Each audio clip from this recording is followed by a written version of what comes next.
Jangan pernah menaruh pengharapanmu kepada sesuatu yang lain selain kepada Tuhan. Nah, ketika Hizkia naik menjadi raja, Alkitab berkata dia hidup benar di mata Tuhan. Dia menaruh percayanya hanya kepada Tuhan. Jangan taruh rasa percayamu pada sesuatu yang lain. Taruh kepada Tuhan.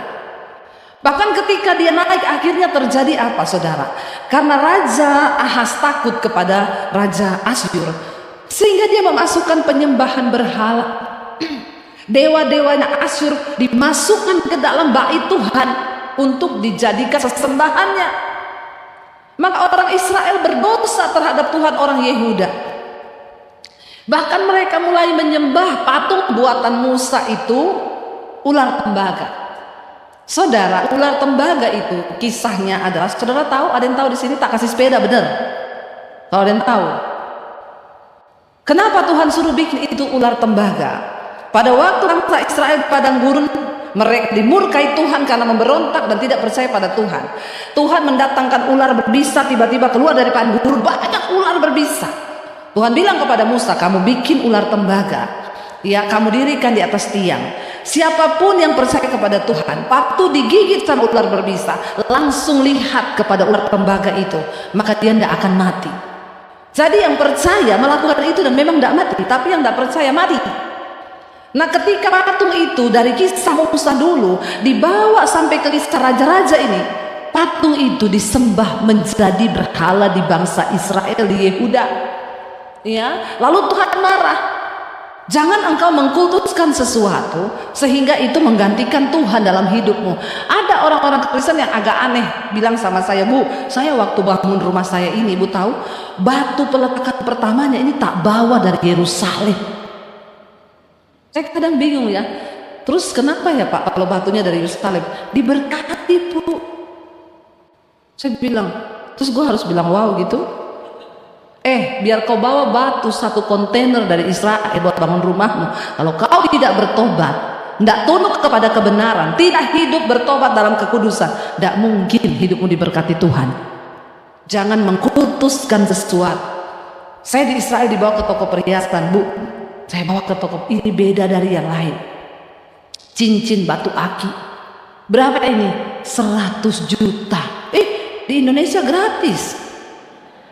Banyak batu aki lebih bagus lagi. Beda, Bu. Kenapa beda? Batunya dari ruang maha kudus.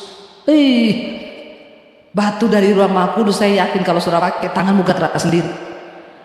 Bukan apa-apa, 100 juta soalnya. Jangan mengkultuskan sesuatu. Kau taruh salib besar di rumahmu. Saya tanya, kenapa kau taruh salib? Biar setan masuk takut, Bu, sama salibnya. Anak kecil dikasih Alkitab sama gunting. Ini adalah hal-hal yang Tuhan benci, saudara. Engkau mengkultuskan sesuatu, bukan lagi imanmu kepada Tuhan. Lalu Hizkia merobohkan semua itu. Lalu dia mulai membawa bangsa Israel untuk berseru kepada Tuhan. Buka bersama 2 Raja-Raja pasal yang ke-19, saudara. 2 Raja-Raja pasal yang ke-19. Ya, di sana akhirnya Raja Asyur mengirimkan surat, ayat yang ke-10, kepada Raja Hizkia. Dia katakan begini, saudara, baca bersama 1, 2, 3. Beginilah harus kamu katakan kepada Hizkia Raja Yehuda, janganlah Allahmu yang kau percayai itu memperdayakan engkau dengan menjanjikan Yerusalem tidak akan diserahkan ke tangan Raja Asyur. Sesungguhnya engkau ini telah mendengar tentang yang dilakukan raja-raja Asyur kepada segala negeri, yakni bahwa mereka telah menumpasnya. Masakan engkau ini akan dilepaskan? Sudahkah para Allah, huruf kecil, dari bangsa-bangsa yang telah dimusnahkan nenek moyangku dapat melepaskan mereka, yakni Gosan, Haran, Resef, dan Bani Eden yang di Telasar? Di manakah raja negeri Hamat, ya, dan Arpad, raja kota Sefaralaim, raja negeri Hana dan Iwa? Saudara, ayat 14 berkata, baca dengan suara keras. Hizkia menerima surat itu dari tangan para utusan, lalu membacanya. Kemudian pergilah ia ke rumah Tuhan dan membentangkan surat itu di hadapan Tuhan. Sampai situ. Saudara lihat, waktu Hizkia membaca surat ancaman itu, Layaknya seorang raja, saudara, kalau dia dapat ancaman itu harusnya dia lakukan apa? Kumpulkan semua pasukan, panggil semua panglima perang. Kita dapat ancaman perang, segera latih semua pasukan, kita harus pasang kuda-kuda. Tapi Hizkia seorang yang memiliki iman percaya kepada Tuhan. Setelah dia membaca surat itu, kata firman Tuhan, dia datang ke rumah Tuhan, lalu dia membentangkan surat itu di hadapan Tuhan. Saudara, apa yang hari ini bagimu merupakan tantangan terbesar? Jangan cari manusia. Mungkin hari ini engkau terima surat jatuh tempo atau surat lelang. Tidak usah kau foto itu lalu kau kirim ke Pak Samuel, apalagi kau kirim ke saya. Ya, cari Tuhan, berseru kepada Tuhan. Saya ingat waktu saya dikejar debt collector dulu, dia tendang pintu pagar saya, perang, semua tetangga keluar. Pendeta, utang tidak bayar, ngomong Tuhan, Tuhan, mana Tuhanmu bayar utangmu? Saya masih ingat namanya Victor. Dia juga orang Kristen. Saya bilang, saya ini utang bukan niat tidak bayar loh. Saya mau bayar, tapi memang keadaannya saya lagi tidak bisa bayar. Saya bilang, kamu tuh bertobat. Jangan kerja jadi debt collector yang tendang-tendang pagar orang, mengancam orang. Mbok ibu kasih saya kerjaan. Saya bilang, orang seutang saya nggak bisa saya bayar, apalagi gaji buat kamu. Tapi hari ini saya mau bilang, dimanapun Victor kau berada, Tuhanku itu hidup. Hari ini saya mau bilang kepada kau Victor, kalau kau ketemu saya tak kasih kau uang, tapi kau harus bertobat. Iya saudara, ya, saya pernah mengalami. Akhirnya saya dan suami, saya tidak telepon mertua, saya tidak telepon ipar saya tidak telepon teman saya orang kaya. Kami menghitung semua utang-utang kami. Saya bilang sama suami saya, ini waktunya kita minta Tuhan ikut bekerja. Mungkin selama ini kita tidak pernah minta Tuhan bekerja, karena ini di luar batas kemampuan kita. Dan memang apapun, tidak ada kekuatan apa-apa dari manusia. Bahkan napas ini loh, dari Tuhan, tidak boleh sombong. Amin. Akhirnya kami membentangkan, kami hitung utang kami total 80 juta. Ini 13 tahun lalu. Secara manusia tidak ada uang 80, jangankan 80 juta, yang 10 juta si Victor datang-datang aja saya tidak bisa bayar, apalagi di total semuanya. Kami bentangkan itu di hadapan Tuhan. Kami berdoa, Tuhan, kami minta Tuhan campur tangan. Campur tangan Tuhan, Engkau tahu niat kami bukan tidak mau bayar. 2 hari kemudian ada ibu-ibu WA saya, Bu Debbie, saya pengen ketemu ibu, bisa nggak kita ketemu di mall ini? Waktu itu saya belum YouTuber loh, ya. Oh iya bisa Bu, ada apa ya Bu? Saya tidak tahu keadaan ibu, tapi Tuhan suruh saya berkati ibu 100 juta. Kok enggak wow ya? Biasa aja ya. Wow dong. Di saat benar-benar enggak bisa loh, 80 juta utang saya dikasih 100 juta loh. Saya bayar semua, masih sisa 20 juta. Beberapa waktu lalu, kami sekarang diberkati Tuhan. Tuhan ingatkan, balikin uang itu ke orang yang pernah kasih. Yakin Tuhan? Yakin. Saya temui ibu itu, Bu, saya mau kembalikan uang 100 juta yang pernah dulu ibu kasih. Loh Bu Debbie, itu kan saya enggak pinjemin. Memang ibu enggak pinjamkan, tapi Tuhan suruh saya kembalikan. Dia bilang, memang Bu, keadaan usaha kami memang sekarang lagi sepi, tapi saya enggak mau terima uang yang ibu balikin. Gini aja, saya paksa dia, gini aja, kalau ibu mau kembalikan, saya punya yayasan yang itu saya kasih makan orang susah Bu.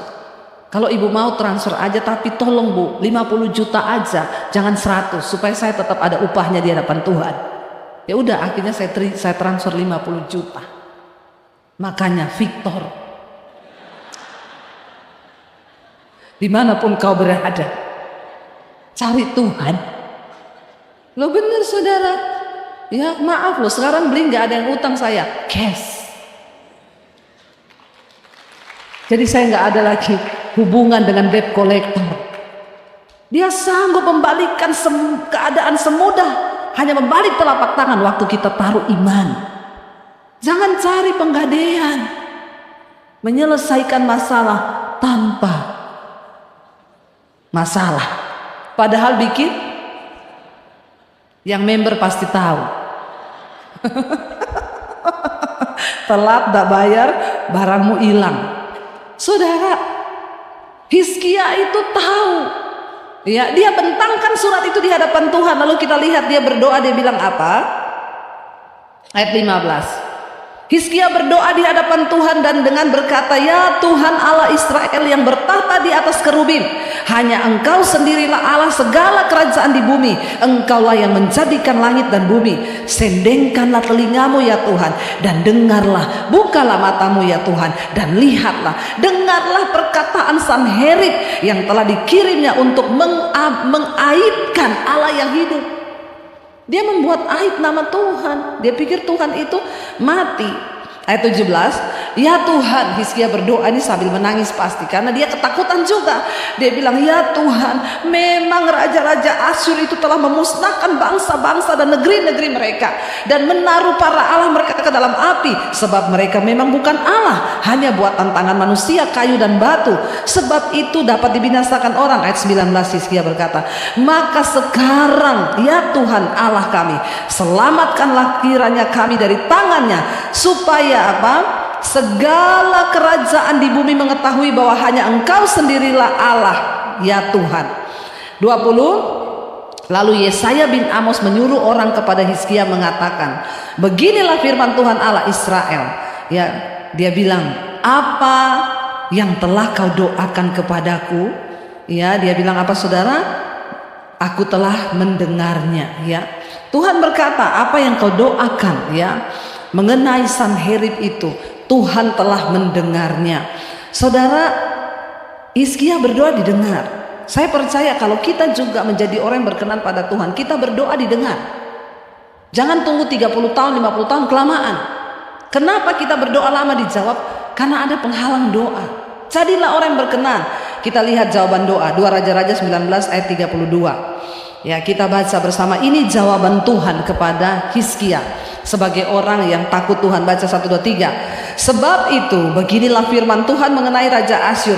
Ia tidak akan masuk ke kota ini dan tidak akan menembakkan panah ke sana. Juga ia tidak akan mendatanginya dengan perisai dan tidak akan menimbun tanah menjadi tembok untuk mengepungnya. Melalui jalan dari mana ia datang, ia akan pulang. Tetapi ke kota ini ia tidak akan masuk. Demikianlah firman Tuhan. Dan aku akan memagari kota ini untuk menyelamatkannya, oleh karena aku dan oleh karena Daud hambaku." Maka baca ini dengan suara keras, terjadi jawaban doa. 35. "Maka pada malam itu keluarlah malaikat Tuhan, lalu dibunuhnyalah 185.000 orang di dalam perkemahan Asyur. Keesokan harinya pagi-pagi tampaklah semuanya bangkai orang-orang mati belaka." Saudara, saya mau tanya, bagi Raja Hizkia, dapatkah dia melakukan hal itu, membunuh tentara Asyur dalam waktu satu malam sejumlah 185.000 orang? Banyak nggak itu? Banyak saudara, banyak, sangat banyak. Mereka berkemah untuk mengepung Yehuda. Tuhan bilang mereka tidak akan masuk. Dan malaikat turun. Saudara percaya ada pertolongan yang supranatural, ada mujizat yang supranatural yang bisa terjadi bagi anak-anak Tuhan yang hidupnya berkenan kepada Tuhan. Kejar perkenanan Tuhan tahun 2024 ini. Maka waktu kau doa, belum doa dijawab, belum doa dijawab. Kita percaya kita punya Tuhan yang hidup. Dan pada akhirnya saudara dikatakan ayat yang ke-36. "Sebab itu berangkatlah Sanherib Raja Asyur dan pulang." Dia lihat semua pasukannya mati. "Lalu tinggallah ia di Niniwe." 37. "Pada suatu kali ketika ia sujud menyembah di kuil Nisroch Allahnya, maka Adramelek dan Sareser anak-anaknya membunuh dia dengan pedang, dan mereka meloloskan diri ke tanah Ararat. Kemudian Esarhadon anaknya menjadi raja menggantikan dia." Saudara lihat akhir hidupnya, dia menghina Allah Israel yang hidup. Dia dibunuh ketika lagi berdoa di depan Allah huruf kecil dewanya. Dan Tuhan perlihatkan bahwa sesungguhnya Allahmu yang tidak bisa bikin apa-apa terhadap kau. Saudara, tidak ada perkara yang mustahil bagi Tuhan. Waktu kita sungguh-sungguh percaya kepada Tuhan, Tuhan itu sanggup melakukan segala perkara. Amin, saudara.